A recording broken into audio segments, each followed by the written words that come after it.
I'm surprised it hasn't knocked more people out because you can barely breathe when you go out there. It's the worst I've ever seen in the Willamette Valley, and I've been here my entire life.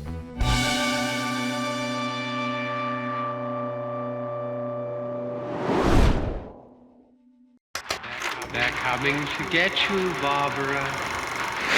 In Springfield, Oregon, dead Mopar muscle cars are coming back to life. Restored by Mopar master Mark Warman. Joined by his out-of-this-world cousin Dougie. Oh, hi, Mark. His apprentice and daughter, Allysa.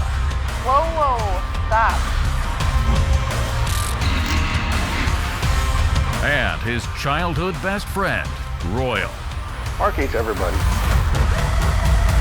His protege painter, Will Scott. You got one job. This is Graveyard Cars. It is dense out there. If you drive up and down the road, you can hardly see in front of your headlights.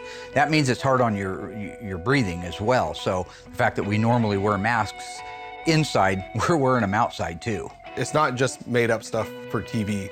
We truly have fires here. There's no doubt that it's a rough time right now in our area for forest fires. A lot of people are losing their homes. We just bought a house out in the country, you know, so it's not even that far from our house. And we're at a level 1 evac. My in-laws are actually staying in a trailer out beside the shop right now because of this, because of the fires. They got evacuated from their home.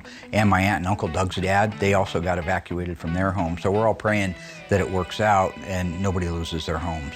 But it is a rough time. Here in town, we're further away, but that fire's coming. But not only that, you have the smoke everywhere.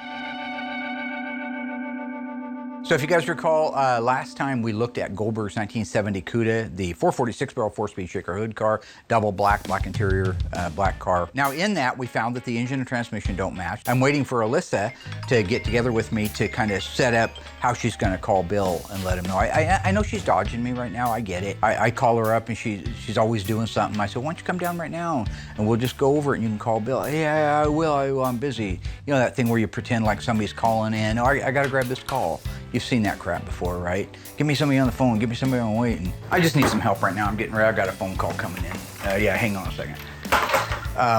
I know, because I've done it, all right? All right, sir, Melissa speaking. Yep, hold on one second.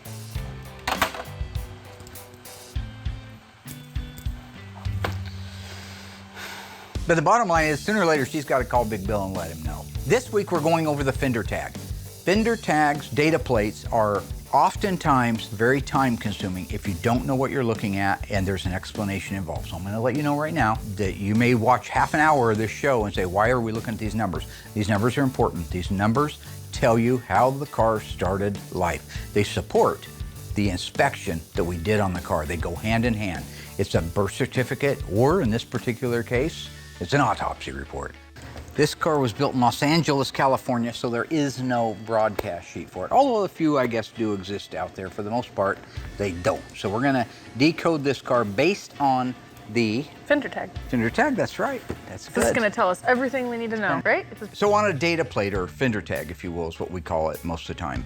It was a stamped piece of steel that had alphanumeric codes in it. And these codes all represented something. They're primarily there to let the guys on the assembly line know exactly what changes were going to be made and to what car. Consequently, they went with the car when they were done, so it also was a bit like a birth certificate. Now, I brought this book down, but I won't need it. Okay. So, a fender tag reads left to right. That's right, just like a book. Like a book. Yeah, Like except English. bottom to top.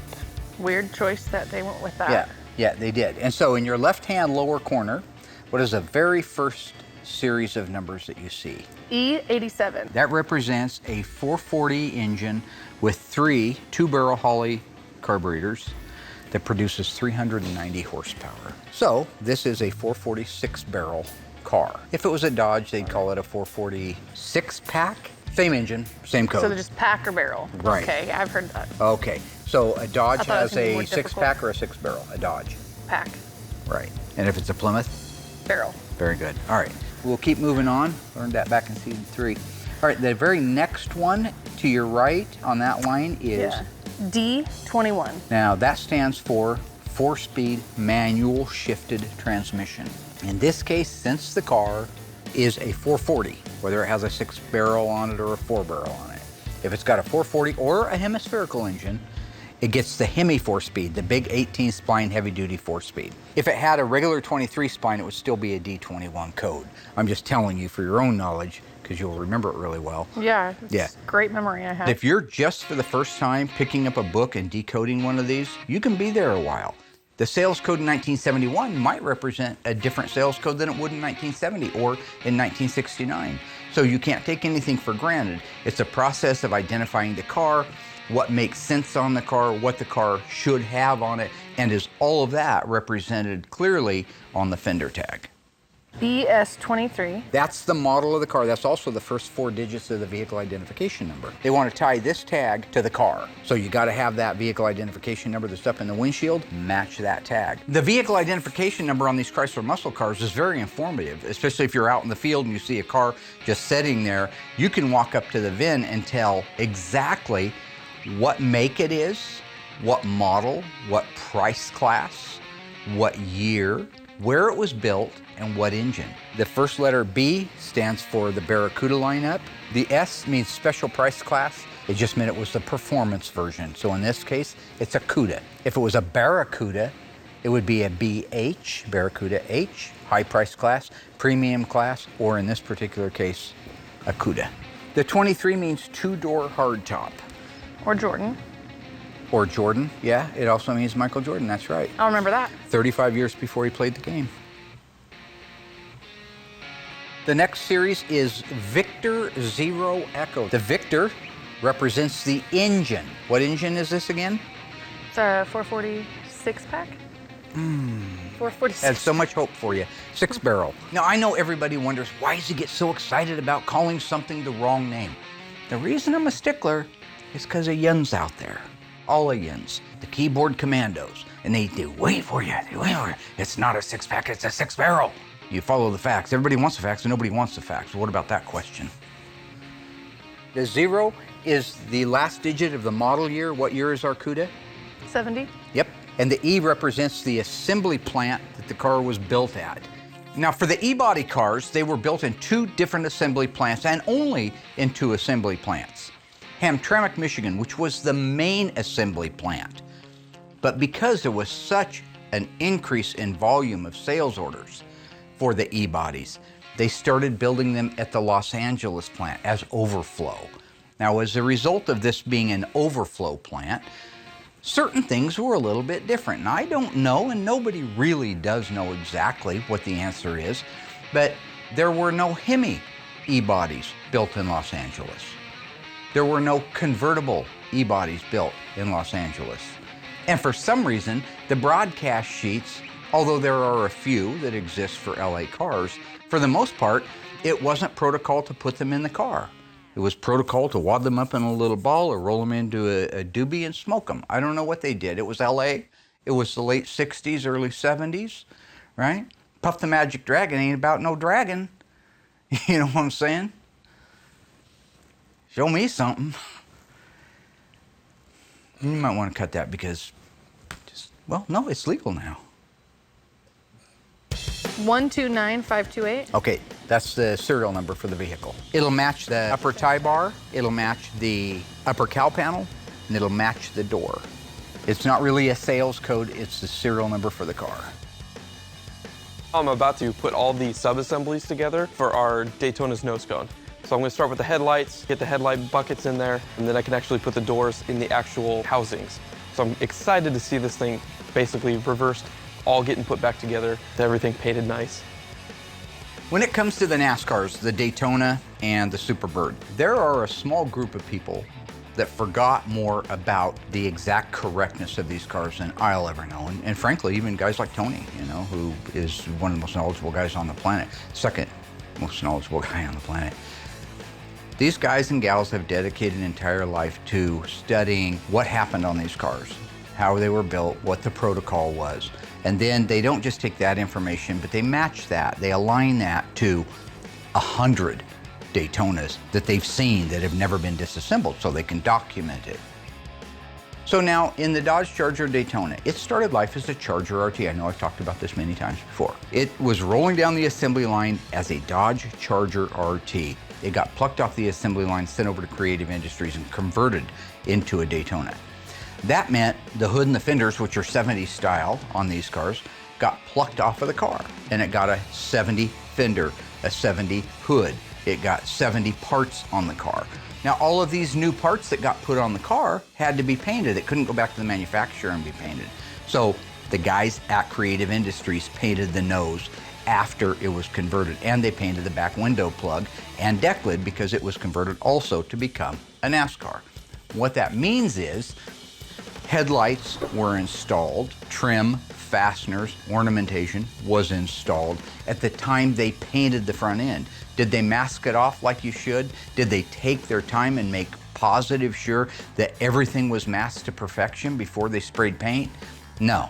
So in the case of the owner of this car, he's seen it for 50 years with all those problems. He wants it done as right as we can do it. So when you see Justin putting these pieces together, each component has been taken apart, detailed, and looks brand new, like it should have been done had they not been in a hurry at Creative Industries to get these cars done. When you're talking about the nose cone on these, they are intricate. There is a lot of stuff. There's unique stuff, not just the fact that the nose cone is unique to a Daytona or the headlight doors, but there are also components inside that are the same ones that they did use on the assembly line. Each of these have to be correct. Even though the owner wants this to look better than it ever did, he wants it to have all of the original components and know that each and every one of those original components has been cleaned, detailed, blasted, lubricated, adjusted, and where it's supposed to be. So when you watch him put this together, every nut, every bolt is the correct fastener it started life with based on our documentation. Every hinge point movement is lubricated. Every wire is plugged in with dielectric grease to make sure that it has a good connection and that's pushed on all of the way.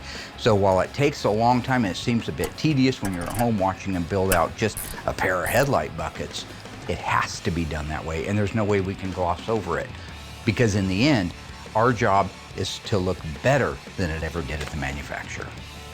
I just got done putting the sub-assemblies together for our headlight doors and headlight housings. Everything went together really nice and it looks original. So the next step, now that we got these sub-assemblies done, is I can actually put these and mount them inside the actual nose cone itself.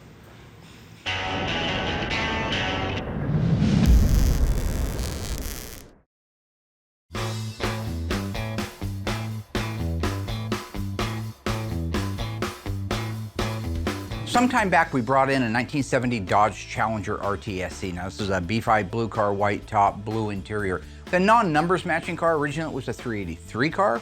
The owner bought it, it had a 440 in it. It's a non-HP 440.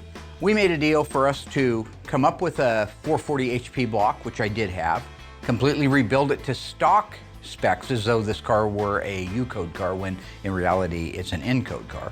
Go through the air conditioning system, detail everything under the hood, put it back together and ship it to him. Doug got all of the engine transmission built out, so our next step is to have Will paint it the Hemi orange so it can get back over to Doug to get dressed out, married together with the transmission, all of the bolt-on parts, and back in the car. So I have another engine to paint, which, you know, it's great, easy process. I like to sit on them for like a week or two. Doug brings you a part or a piece. He forgets to actually complete the process. I got 100 cars waiting in line behind the 20 engines that are in the shop. I'm backed up so far, it's like, you know what? Okay, I'm just human, you know, maybe I do miss a little bracket here or something, but I get it down to him and I never get it back again. But with this one, we got good to go, looks great. It's in the booth. I have Noah, who's been DP90ing bare metal cars for like the past month. Pull him off of that, he jumps into the booth. Those engine blocks are bare metal. And if I just paint it, the paint's not gonna stick. So he just puts one really thorough coat, paints the whole thing black. That way when I go to top coat it with the Hemi orange, the paint will stick. And then I just mix up the EV2 Hemi orange without the metallic, do 2 or 3 coats of that, and that thing looks good, bake it, and get it right back to Doug. Okay, TX9. TX9 means that it's black exterior. X9 always means black in the Mopars. So I believe it's called Black Velvet in the Plymouth lineup. I could be wrong on that, that's okay, but it's black. It's We a have a solid book. black. We don't need to be wrong I on don't it. need to look at the book. I don't care what they call it, it's black. Now when I say I'm a stickler when I know what I'm talking about. If I don't know what I'm talking about, why I gotta be a stickler? What engine is this again? It's a 446 pack. 446. There's so much hope for you. 6-barrel. The next sales code over has to do with the seats. Is it bucket seats or bench seats? So what is the code? H6X9. Very, very nice. H means a high price class. Okay, 6 so- means all vinyl buckets. And X9 is the color. What color is it? Black. Fruit of my loin. The next code is the upper door frame paint. In this particular case, Oh. what is the code? 000. 000, that's right. So none? No. 000 is a sales code, and it means a one-piece interior door trim panel.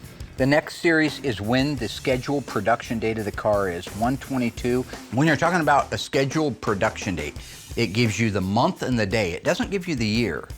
And here's why.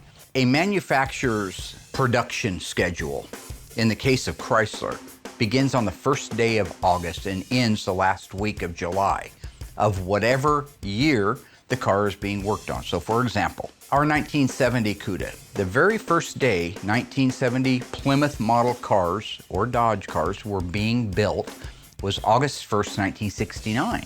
That's why you would see a 1970 Cuda in September of 69, because it could be built as early as August 1st, 1969. Now the last day that it could have been built, although we're not positive, we believe it was the last week of 1970, July. That gave them a week to get the manufacturer up to speed for the next model year. So what happens when you come to October, November, and December? When you represent them with the numbers, it's the 10th month, the 11th month, and the 12th month. You put the 10th month with a 2-digit day, like say it was October 21st. That would be 1021, too many numbers for the 3-digit allocation. So they call October A, November B, and December C. So now, if you have an October 10th scheduled production date, it would be A10. All right, next one is a shipping order number. 023064. That is an internal number that we really don't know how to correlate to anything out here, but on the assembly line, it meant something. And you're gonna find that on the broadcast sheet and only on the broadcast sheet. Jump back up to the next line, should be the upper body color. So TX9, we already, why is it there again? Because this is the upper part of the body. If it had a vinyl top, you might have a vinyl top code there. If it's all the same color paint, that's what they're telling you right there. It's not a vinyl top, it's painted black. I don't even know why they print these books. They ought to just call me. You screwed up. I'm sorry. It's just, listen, beads of... Where's Tony when you need him? I'm not even Tony, sweating you know, he's anymore. back eating. That's where Tony at. Tony he's eating. not. Nah, he's not. The next one over is A33. That's a great code. A33 means track pack. It's an axle package car. It means it has a 3.54-to-1 Dana rear axle. A62. A62 is the Rally instrument cluster. That's the cool wood grain, 4 big openings. It's got 150-mile-an-hour speedometer, 8,000 RPM tachograph from 70 to 71. 016? It's not a 0, it's a C, like Charlie. That means it is a console option car. It has a console around the shifter. C55, it represents the bucket seats. That lets the guy on the assembly line know that he should punch some holes in the floor. G36? That represents the mirror. G36 sales code represents a left hand outside and right hand outside racing style mirror, painted body color. The left is remote and the right hand is manual. I'm not sure why. Even though Goldberg's car is coded for the right-hand outside mirror, for some reason, it's missing. J25. That would be your 3-speed wipers, which is optional. That's why it's called a sales code. It's optional, but mandatory on a car with a shaker hood with cold air induction. Why? Because the air cleaner for the shaker hood is so big, the 2-speed wiper motor sticks out like this and it would interfere. The two won't share the same space together. I see. But a 3-speed lays flush against the cowl, so you get that little extra bonus. You get a shaker, you get 3-speed wipers. Whoop, whoop. J45. Our hood pin tie down, standard in the Cuda package. So we're running out of room, which means I'm running out of time. Okay, we got another page here. Let's go to the next one. Nope.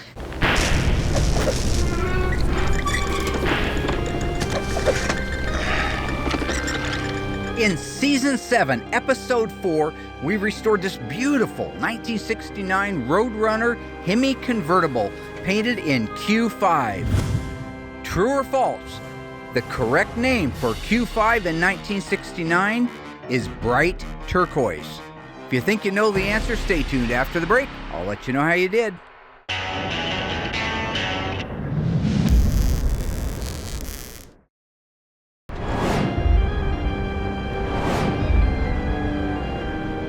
Welcome back, ghouls. How did we do on that one? You got to be paying attention. Now, this is stuff I've taught you over the years. If you answered true, you're absolutely wrong. It's actually called seafoam turquoise. Now, if it was a Dodge, like a Daytona in that color, it would have been called bright turquoise.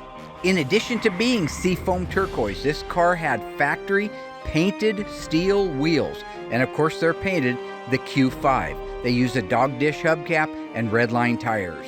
It is also an air grabber car, which is mandatory on all 426 Hemis, and a factory replica exhaust system from our friends at ECS, along with bright exhaust tips.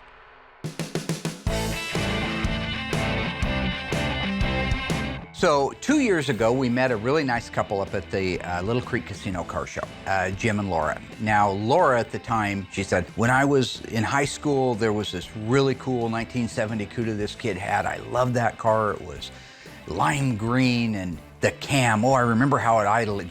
It rumbled and tumbled, and she had all these descriptions for what I believe was probably some monstrous camshaft in a 70 Cuda. So we visited for a little bit, and as it went on, it turns out she wanted to have one of those cars built. She wanted one really bad, hasn't found one that matched exactly what she was looking for. So having seen the previous episodes where we talked about Graveyard Dreams, where you can order your car any way that you want it, we came to a deal where I would build her that car that she remembered from high school. So I'm getting ready to put the sound deadener in the 1970 Cuda. So from the factory, there is a certain amount of sound deadener that's put into the backing of the carpet. In today's world, we have products that really do work as a sound deadener, and we can put it on so many areas other than just the floor. We can put it on the insides of the doors, insides of the quarters, and at the end of the day, that probably kills 80% or more of the road noise that's coming through that car and engine noise when you're driving it down the road.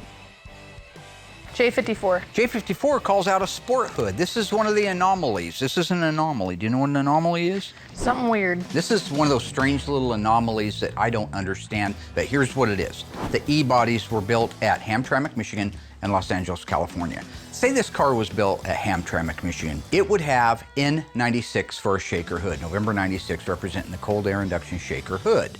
It would not have the J54, which is the sport hood, because you can't have two hoods on a car, right? So on a Hamtramck fender tag, there would be a call out for the N96 and only the N96. On the LA fender tag, they left the J54 sport hood, which was standard on the RT, and then later they added the N96. So if you have that fender tag and it has an N96, I guarantee you that it is a shaker hood car. They wouldn't put the N96 on there accidentally, but they chose to leave the J54 on there. That's an example of how you can be slightly confused if you don't know exactly what you're looking at when decoding an LA fender tag. M21. M21 is your molding package. That would be your drip rail moldings or drip trough moldings.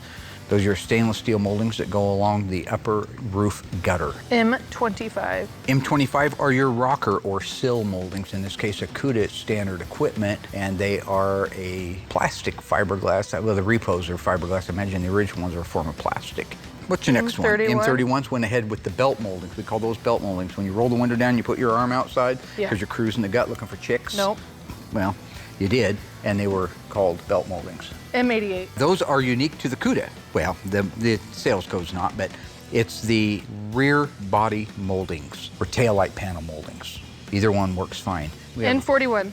N41 means that it is dual exhaust, mandatory with all 440 engines. N85. Factory tachometer, 8,000 RPM, also included in the A62 Rally instrument cluster.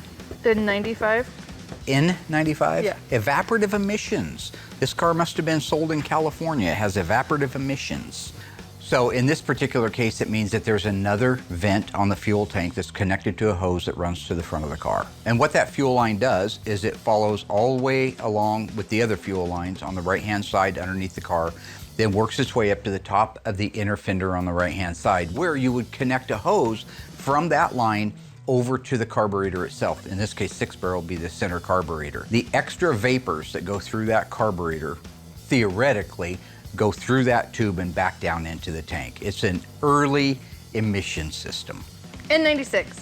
N96 means it's a shaker hood, which cancels The sport hood at J54. the J54, that's right. Okay, so N97. Noise reduction package. So in this particular case, what N97 stands for is that instead of through the pan, bright, beautiful exhaust tips, like the car has on it now, from the factory, they were turn downs. They didn't want that noisy car, probably because it was destined to be a California car, and they had laws there that were more restricted than any other state in the union. So if you have N97, I guarantee you, you will never see N42, bright exhaust tips, on a fender tag. Can't share the same space. R35. R35, very cool. R35 is an AM FM. I realize those are standard on today's cars, but back then it was an option. AM FM. So you just didn't get a radio? Stereo. No, standard was an AM radio, which was R11. Okay. But you could have got an AM 8-track, which would be R22, or an AM FM, which is R35. Y14? Means the car was sold. Somebody ordered that car and it was sold. 26 means that it had a 26-inch radiator. And then end. Means it's the end of the sales code. In some cases, a car will have multiple fender tags, 2 or in some cases 3 fender tags. If that wasn't there, you'd be asking, where's the other fender tag? Because these sales codes are going on to the other fender tag. Like when we had the 2. So loaded, it's got to have more. But in this case, it's saying, now you're done, Jack. If this was a 2 fender tag car, instead of the word END being at the end of the first tag, it would have CTD, continued. Then you'd know there's a tag missing, but it has the additional sales codes that wouldn't fit on the original fender tag. Okay. There nice. you go. Look at that. Fender tag decode 101. Do you have any questions of me, counselor? None. Nope. I have We're a good. greater responsibility than you could possibly fathom. You weep All right, for well, this was good, Santiago, Dad. and you curse the Marines. God. Is this a You few have good that men? luxury. You have the luxury of not knowing what I know, that while I Santiago's liked it the first 10 times. death Thank you. was There you tragic, go. And type It this out for saved you. lives. I'll leave it on your desk or give it to and while my Justin or do something. existence Okay. is Good talk. grotesque,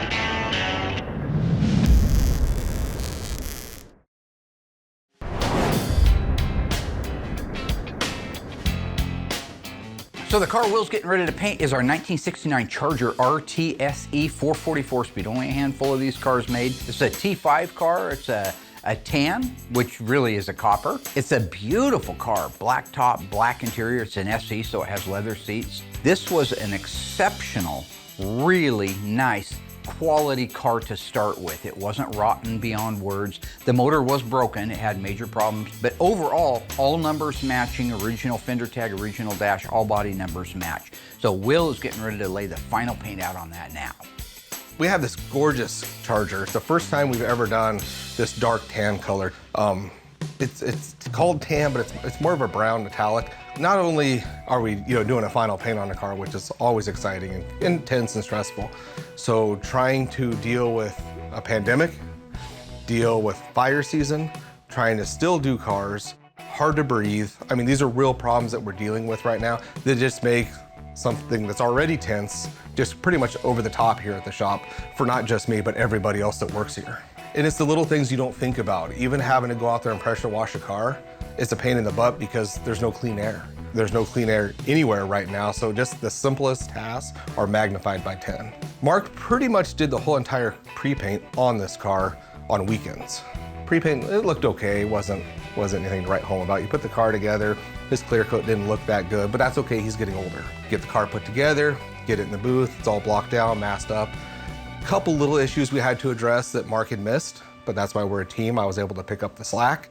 That is absurd. That's absolutely absurd. Okay, my pre-paints are better than Will's final paints. So he can say what he wants to, and it's all easy after the fact. Well, I fixed this little thing, I fixed that. You didn't fix anything.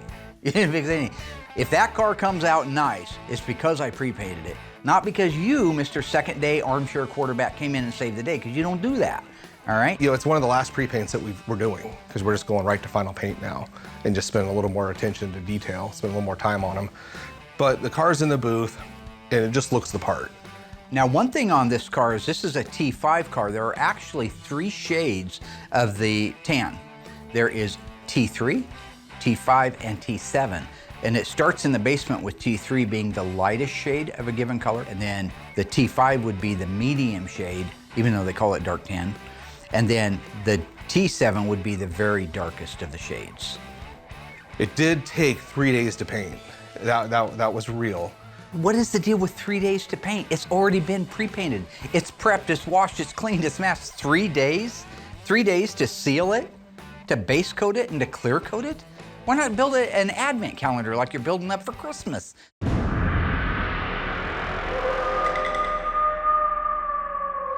You go in there, you get 5 or 6 coats of color. It's kind of transparent, not too bad, but you spend 1 day just dropping color on it. I used to do all of that in an afternoon and still get home in time to drink some beers and watch Cheers. There's another rhyme for you. Drink some beers and watch some Cheers.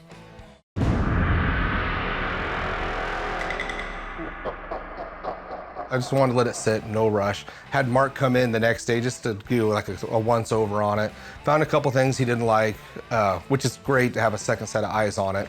Addressed those issues, spent the second day dropping color on it.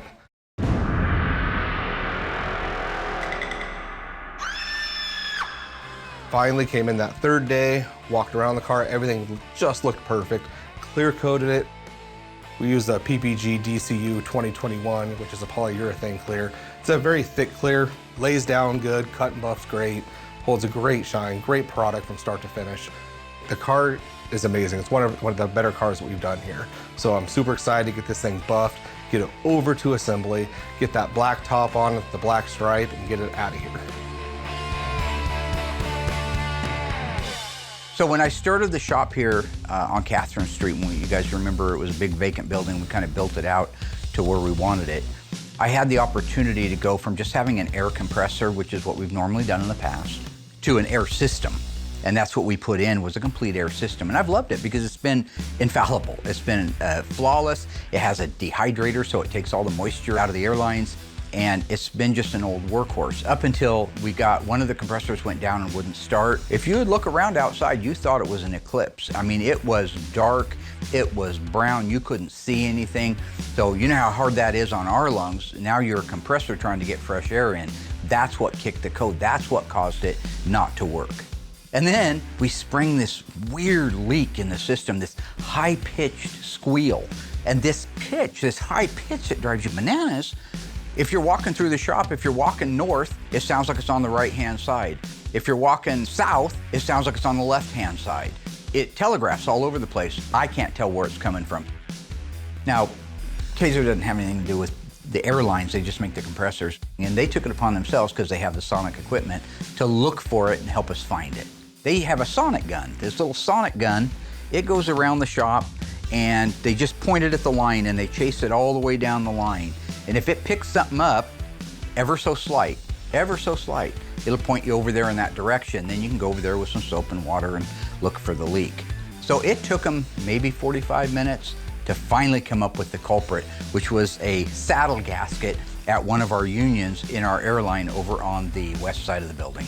Thank goodness, because that would make a person crazy.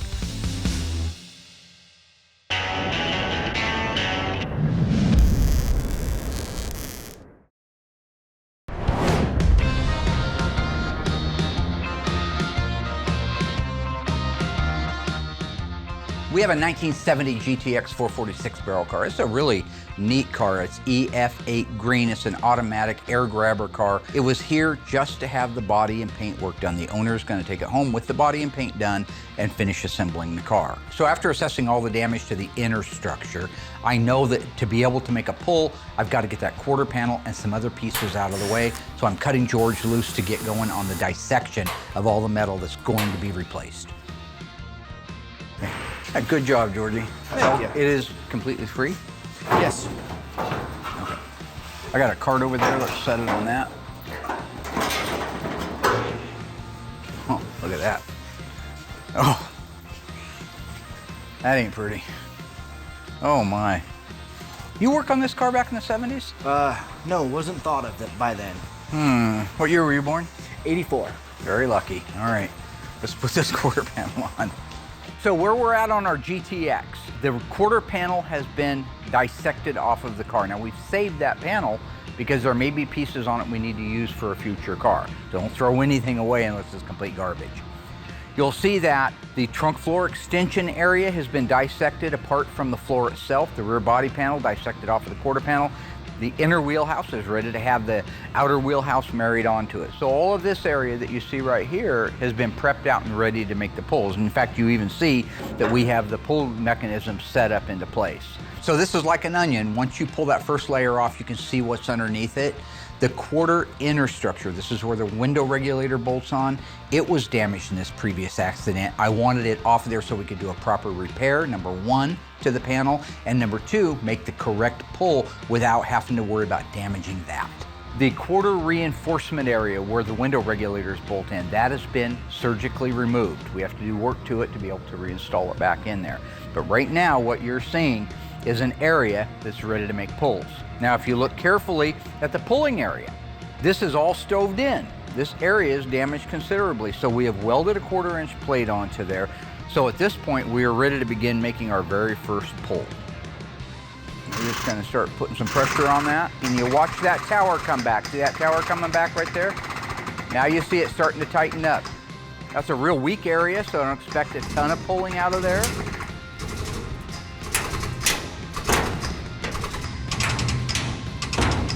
There it goes. And there it went all the way, broke loose. So, okay, so now we can get that outer rocker, which is just basically thin 18 gauge sheet metal, cut that out of the way now. Once we get it out of the way, we'll be able to dissect and clean our way right down to the inner rocker, which also needs to be replaced, and that floor section. Once we get in there, we can weld another tab on and make a direct pull on that floor. So I'm gonna cut George loose to start removing sheet metal off this car.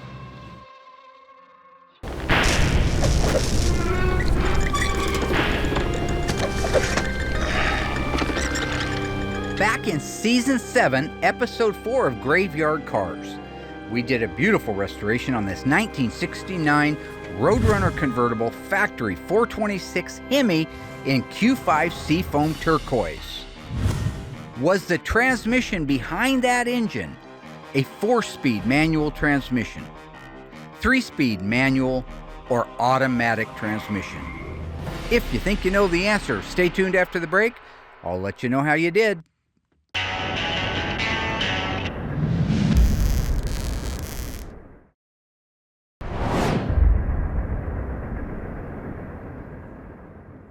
We've been making this show now for 11 years. That means there is a lot of stuff on the cutting room floor that I think is good quality stuff that we shot. Some of it antiquated, maybe by today's standards, but still really good and informational. So that leads me to this. About 6 years ago, I got a telephone call from a guy who said he had a 68 440 HP engine and transmission out of a GTX, I believe, that he wanted to sell. Well, I'm always interested in buying parts, and we can always use them for something. That manifold was cast just a little bit before the engine was assembled. Yeah. So not bad. Yeah, not bad at all. It's kind of like a scavenger hunt when you're in these places. So you got your engine, you got the transmission, that's pretty easy, but what about the other pieces? Is that an 070? Yep, see that 070 right there? Yeah. Yep. Tony D'Agostino makes these. If you look at his original, his reproductions, it's an identical twin to that one right there. Nice. So when you go into these situations, common sense says if they took those out, they took other things out. So I just looked around a little bit. You look in these little corners and you see like the original Carter carburetor there. 60, it's a 68, it was the 9th month of 68, and it's a 4682. Nice. Yeah, good. Wow, that's amazing. That's a $200 or $300 core carburetor in today's world. If that was a 70 Hemi Cuda and you were looking for date-coded original carburetors, you could pay $5,000 for a pair of them. That's the original base. Yeah. Looks like the beauty rims. Yeah, had Magnum 500s on it, or road wheels they called them. It was probably a pretty car. So even back then, scavenger hunting meant look for everything. find the bell housing, find the pieces that don't mean anything to them anymore, but you know you're gonna be looking for them. So I never regret going on a good scavenger hunt, because at the end of the day, you usually get more than you went out for. It's bought from Payless. Oh, back when you could buy them at Payless. $3.99 for a filter. That yeah. was Kmart. over on Olympic. Yeah. Is there a Kmart one there? Yeah, there's a Kmart one here too. Oh, that's great. That's There my it is, old stomping right ground. Now, Royal, if you ever get a chance to meet Royal, ask him about his Kmart oil filter. Mark tells it like he was there, but he wasn't.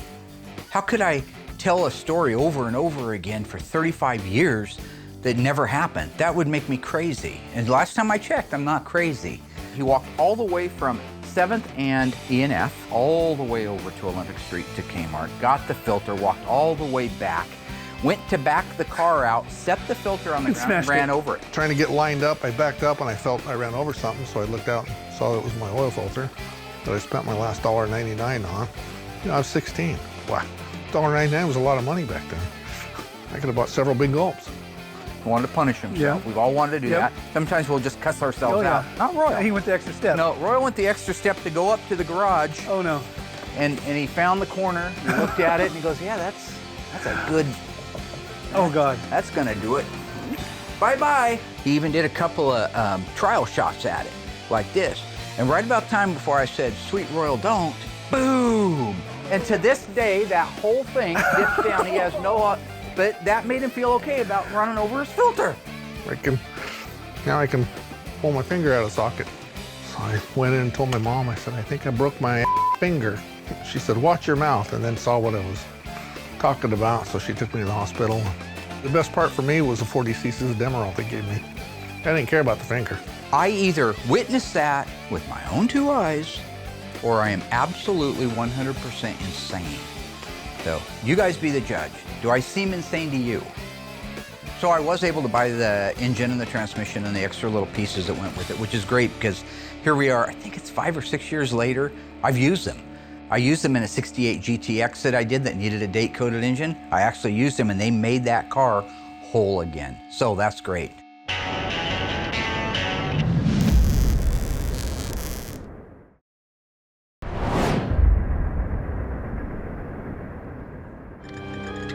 All right, ghouls, how did we do on that one? Our 1969 Plymouth Roadrunner 426 Hemi convertible.